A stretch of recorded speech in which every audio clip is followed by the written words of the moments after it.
So hello everyone, I am Nikhil, and in today's video I will discuss what exactly my research plan is, and I will show you what are all the trends in 3D printing for the last 20 years, and I will quickly go through each and everything aspect, what all I have studied till now, what is the research that is ongoing, and what are the recent trends and revolutions that are happening in the manufacturing and digital sectors, and what we can contribute so that we can help the domestic manufacturing industry to take up its roots and to make its progress in the modern digital world, and so that we can improve the manufacturing sector in India, and we can also improve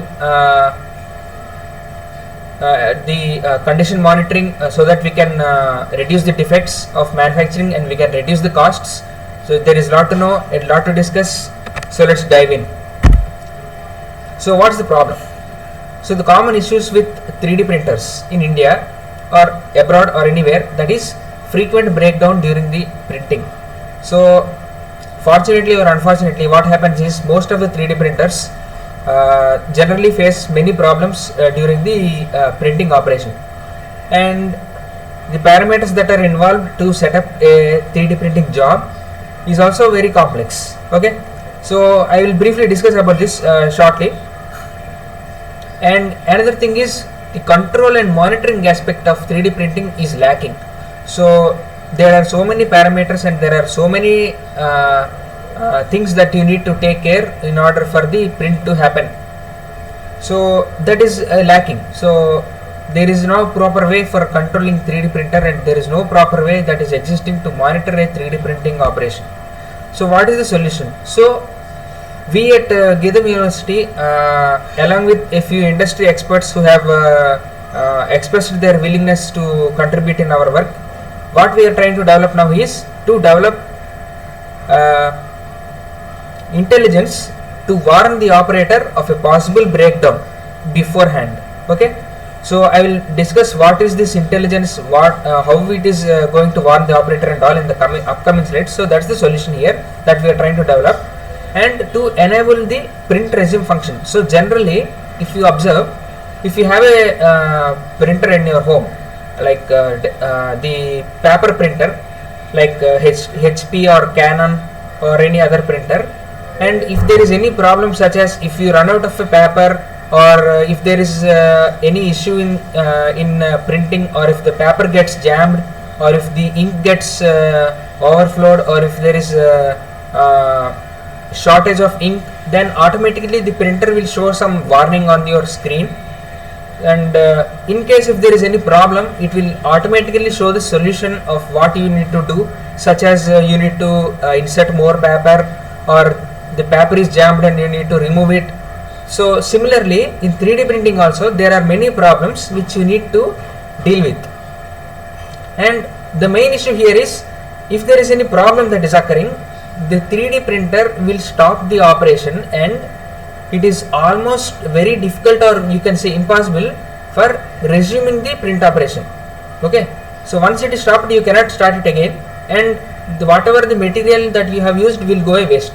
So due to this problem, the cost of 3D printer is very high right now in the market. That's why many people are not going for 3D printing their ideas.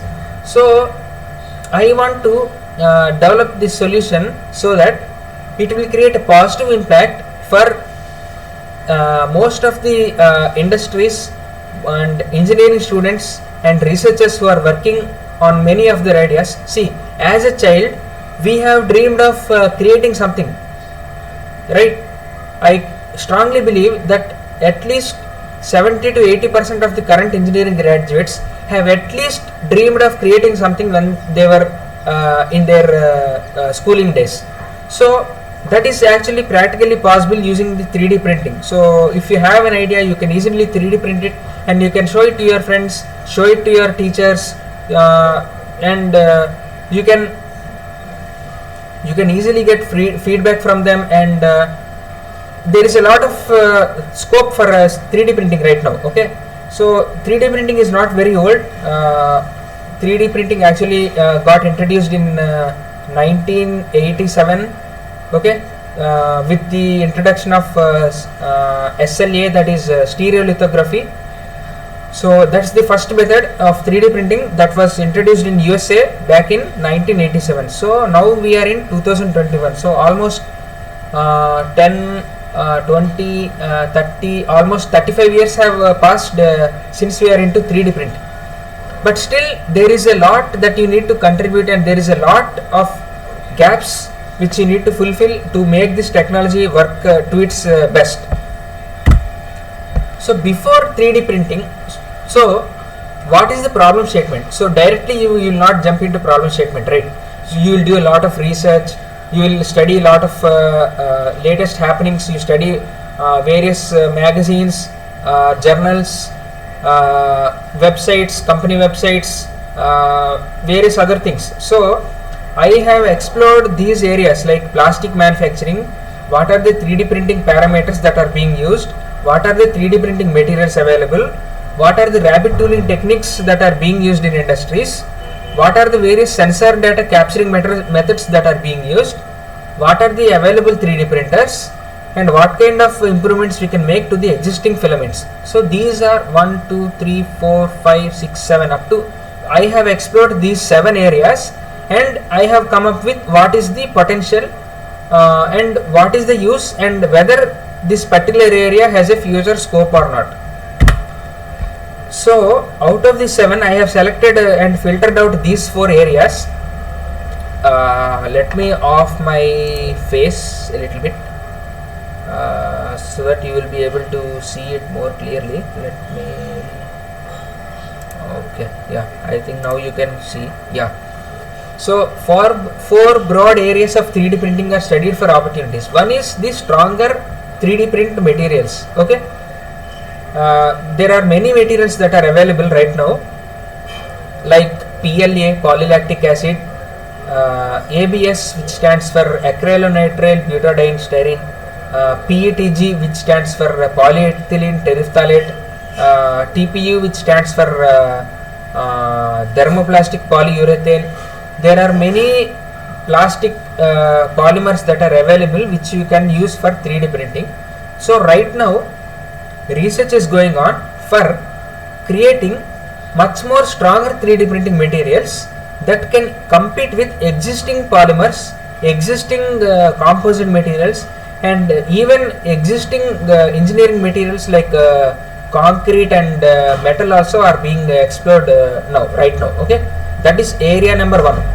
Area number 2 is electrical conductive materials. So just like a polymer, there are certain materials which can conduct electricity. Okay, I hope you are understanding this. There are certain materials which can conduct electricity, and if you are able to print with that electrical conductive material, you can build embedded electronic systems right away.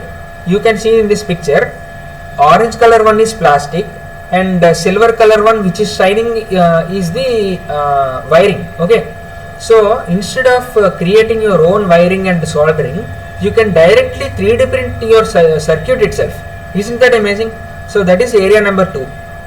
In area number 3, that is known as rapid mold tooling. So if you know some basics about plastic manufacturing industry, each and every product that we see today has been come out of certain mold. Okay, you know what is molding, right? You are a mechanical engineer obviously, so you should know what is molding.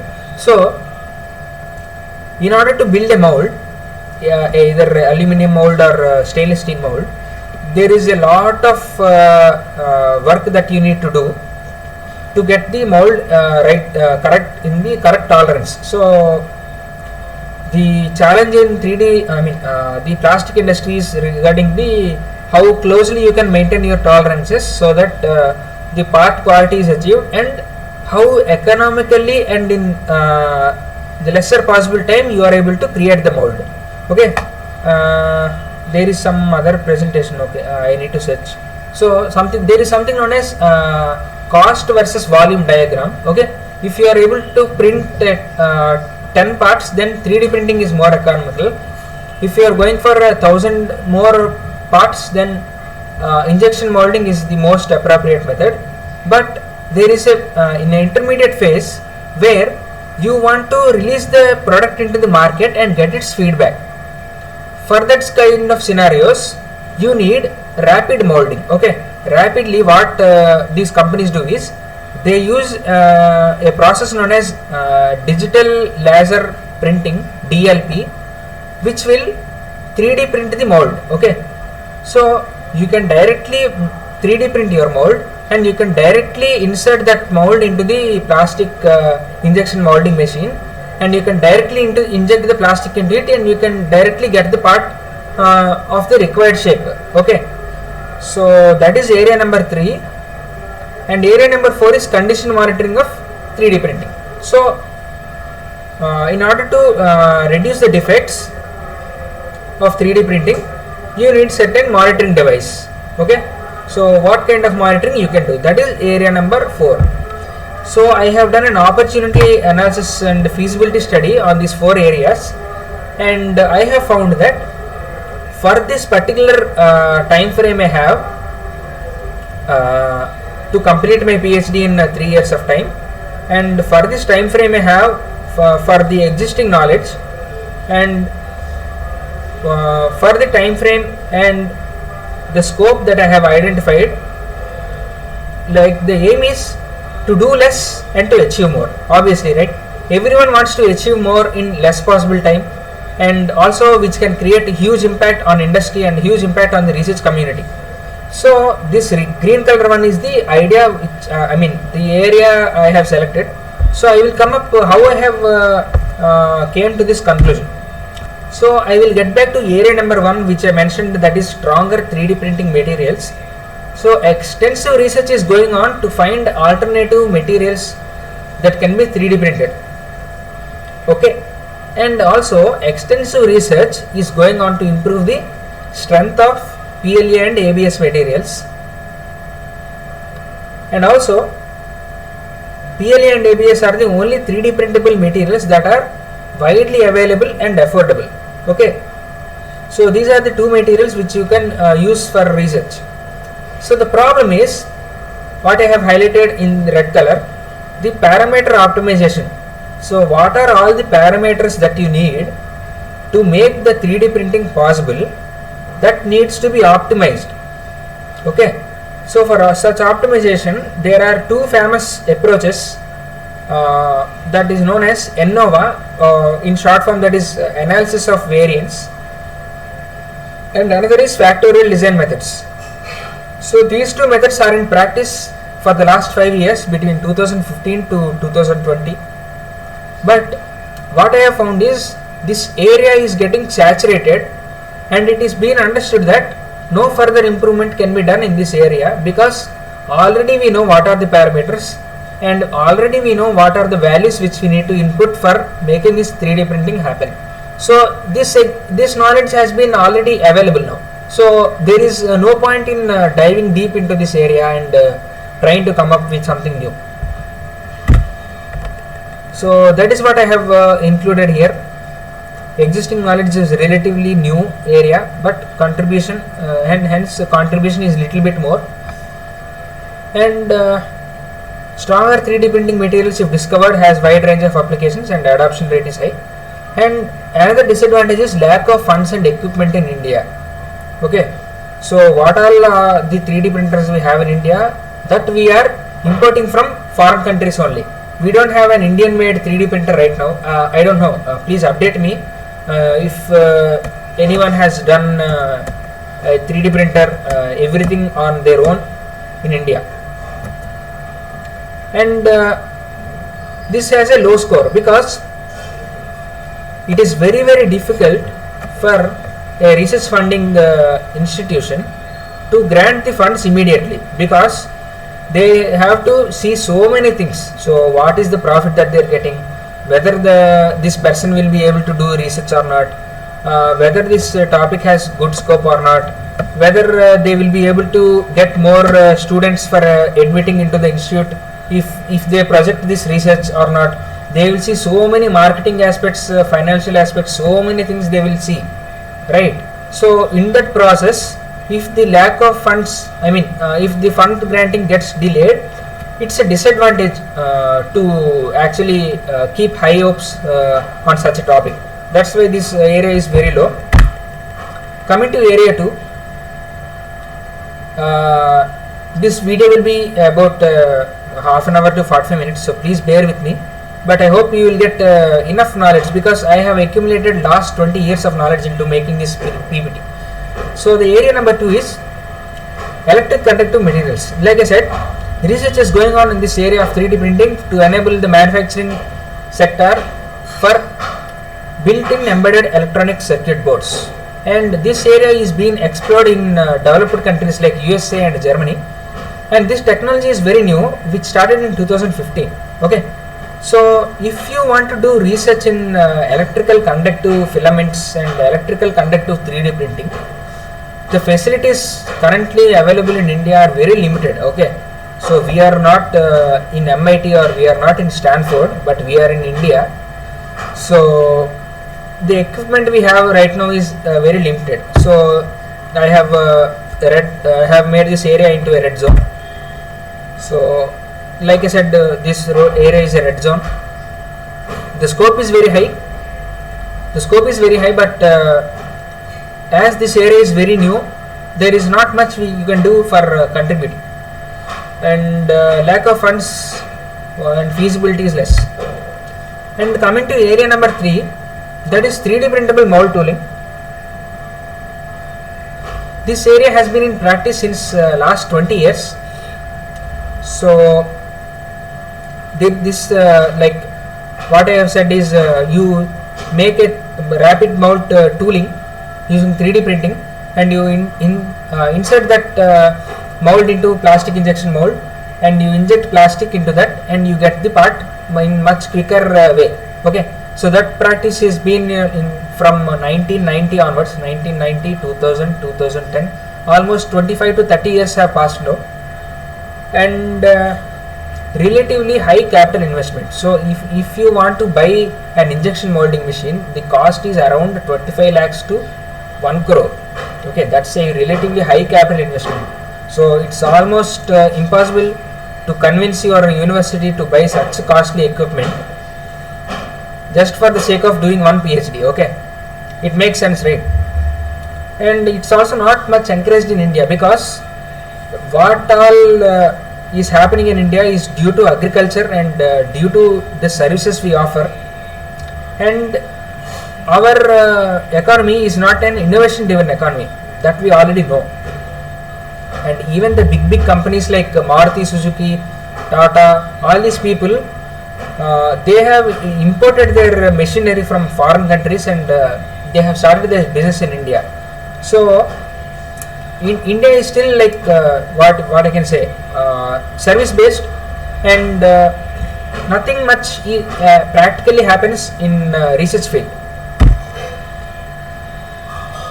So area 3 is also been removed or ruled out. And finally I am coming to this topic, that is artificial intelligence and cloud based condition monitoring and process optimization for 3D printing. So this area is very new, which started in 2017 approximately. What this area is, you develop certain artificial intelligence and cloud computing add-on for a 3D printer, wherein you can monitor the process parameters and you can monitor what is happening to your 3D printer in real time, and if there is any problem, the intelligence will automatically give warning to the user, like say there is some electrical fault, or there is some material fault, or there is some temperature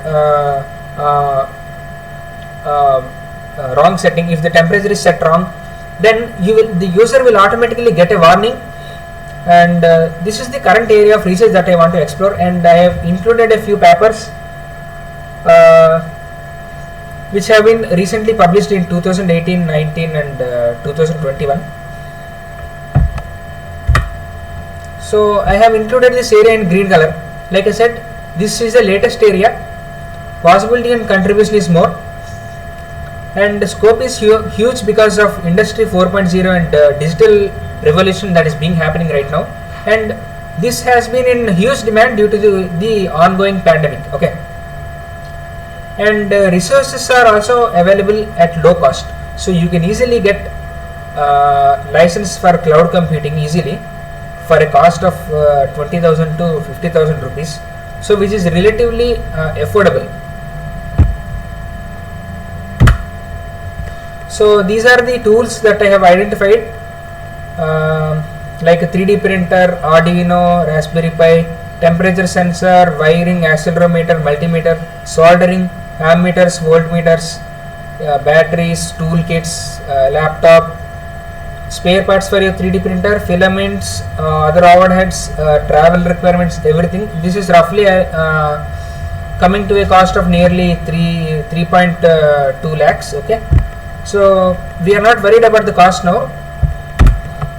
I will present what I am going to do. Okay, so this is a 3D printer. This is the world famous 3D printer known as Prusa i3 Mac 3s Plus. Okay, that's the name of the 3D printer. This is an FDM style 3D printer, and using an Arduino board or a Raspberry board, I want to develop intelligence and I want to monitor the condition of this machine. And using the ThinkSpeak monitoring API, you can send the sensor data to online mode and you can monitor it directly on cloud using IoT. And what is the methodology? So initially you perform a 3D printing job on any 3D printer with ABS or PLA, and you connect all the sensors to the Arduino and you integrate an interface Arduino with ThinkSpeak Cloud. Okay, you make that integration and all the data will be updated and shown in the cloud dashboard. That is the fourth phase. And finally you will develop the logic in cloud that will give the warning for the user. And this is very interesting. I want you to pay attention to this particular slide here, because I am going to use a neural network to predict failure. So on the left hand side you can see input layer, which takes in values of what is the print bed temperature, what is the nozzle temperature, what is the voltage, what is the current, what is the printing speed, and what is the vibration level of both the printing head and printing bed. Okay, so lot of data pre-processing needs to be done here that I have not included in this slide, but you need to do a lot of data pre-processing in order to feed that data into neural network. Okay, if I want to give you an example, let's say the ideal voltage is 220 volts, say. So if the voltage is dropping below 200, or if the voltage is going beyond 250 volts, there is a chance of electrical failure of the machine. Okay, so in that case what we do is we process that data, and if it is less than 200 we will give negative values. If it is optimal we will give a value between 0 and 1, and if the voltage is beyond 250 volts we will give a value greater than 1. Okay, that is known as data pre-processing and normalization. And after all the data is being collected and fed into this neural network, it will process the data using intermediate layers, and it will finally make the decision. So output layer is nothing but your decision variables. So whether you want to take decision to stop the machine, or whether you want to take decision to switch off the machine completely due to electrical failure, or do you want to reduce the speed to reduce the vibration, or if there is anything happening due to bed or head overheat, if the problem is with temperature, or if the problem is with the nozzle. So 1, 2, 3, 4, 5. Totally the output variables are 5. So I want to produce the decision based out of these 5 variables. And what is the approach? The approach is hybrid. So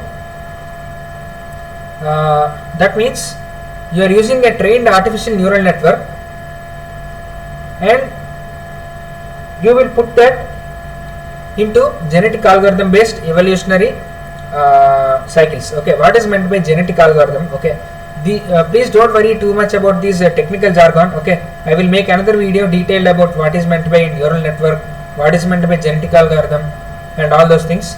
But just briefly try to understand that. Let's say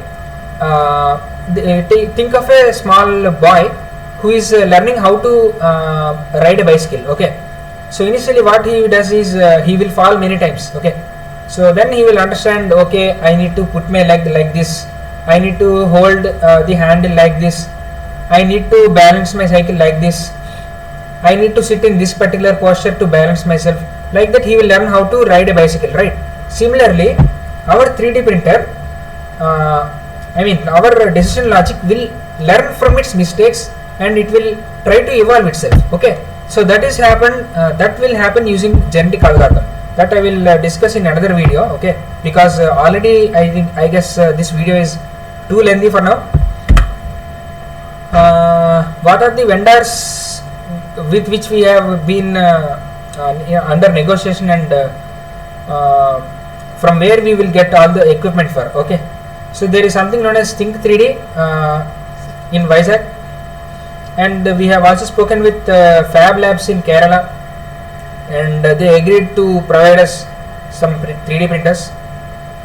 And we have also spoken with Prusa Europe, the original maker of 3D printer, and they have sent us their quotations. And most of the sensors we will get from Amazon only, Amazon e-commerce for Arduino sensors and accessories. And for in order to design this system, we need a CAD software, and Fusion 360 is a very good software. So we are under under making the deal with Autodesk, and we were going to use MATLAB and Simulink for processing the data, for manipulating the data, and for building the cloud dashboard. For that we are almost about to complete the deal with MathWorks. They have agreed to provide us the software.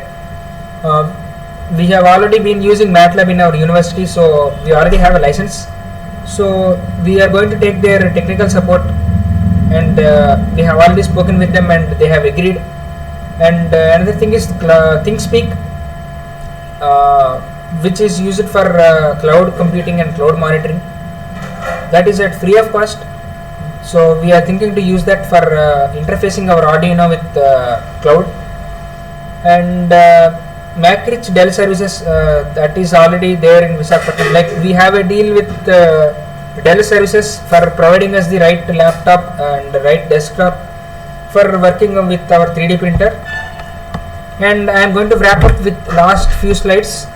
So far the work has been started in June 2020, and now it's July 2021, and in between I am also working in Infosys. So I have taken permission from my university that it will allow me to do job and continue my PhD on part-time basis. And what is the upcoming research plan? So already 1 year has been done, and we have come up with this idea. We have made some deals with companies, and we have estimated the cost, we have estimated the scope of this research.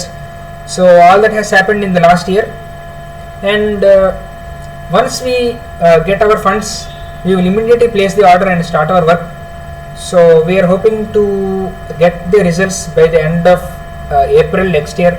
Most probably we will be completing our research by next year, and along the process we will make many training videos, we will make many